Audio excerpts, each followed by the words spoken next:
കാണിക്കുകയോ ചിരിപ്പിക്കാൻ വേണ്ടി എന്തെങ്കിലും ഒന്നും ചെയ്തിട്ടില്ല.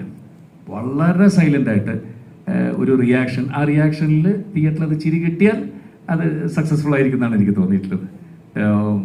ഒരുപാടുണ്ടല്ലേ, ഞങ്ങൾ കുറേ കാലം കഴിഞ്ഞിട്ട് അഭിനയിക്കുന്നതുകൊണ്ട് പഴയ കാര്യങ്ങൾ മുഴുവൻ പറഞ്ഞു ചിരിയായിരുന്നു. എൻ്റെ ഒരു ഇന്റർവ്യൂവിൽ പറഞ്ഞിരുന്നു, ഞാനും ജയറാമും അഭിനയിച്ചു കഴിഞ്ഞാൽ കൊടുക്കൽ വാങ്ങൽ എളുപ്പമാണെന്ന് പറഞ്ഞു. അതാണ് ഏറ്റവും ഞങ്ങൾ തമ്മിലുള്ള ഒരു ഐക്യം എന്നാണ് പറയുന്നത്. അവിടെ ഒന്ന് കൗണ്ടർ കൊടുത്താൽ ഉടനെ ജയറാമേട്ടൻ കൗണ്ടർ കൊടുക്കും. അങ്ങനെ കൊടുക്കൽ വാങ്ങലിൽ ഏറ്റവും ഇഷ്ടപ്പെട്ട നടൻ ആരാന്ന് വെച്ചാൽ ജയറാമേട്ടൻ്റെ പേരാണ് എൻ്റെ ഒരു അഭിമുഖത്തിൽ പറഞ്ഞത്. അത് എത്രമാത്രം ശരിയാണെന്ന് ഈ സിനിമയോട് കാണുമ്പോൾ തന്നെ മനസ്സിലായി. ഇതിന് മുമ്പുള്ള സിനിമയ്ക്ക് മനസ്സിലാവും. ജയറാമേട്ടൻ അതിനെക്കുറിച്ച് എന്താണ് പറയുന്നത്? ഇല്ല, ഞാൻ പല ഇന്റർവ്യൂവിലും പറഞ്ഞിട്ടുണ്ട്, ഉർവശിയും ഞാനും ചേർന്ന് അഭിനയിച്ച സിനിമകളിൽ ഏകദേശം 5 സിനിമയ്ക്കോ 6 സിനിമയ്ക്കോ ഉർവശിക്ക് സ്റ്റേറ്റ് അവാർഡ് കിട്ടിയിട്ടുണ്ട്. തലയണ മന്ത്രം, മഴവിൽ കാവടി, കടിഞ്ഞൂൽ കല്യാണം, എനിക്ക് സിനിമകൾ പെട്ടെന്ന് ഓർമ്മ കിട്ടുന്നില്ല എല്ലാം.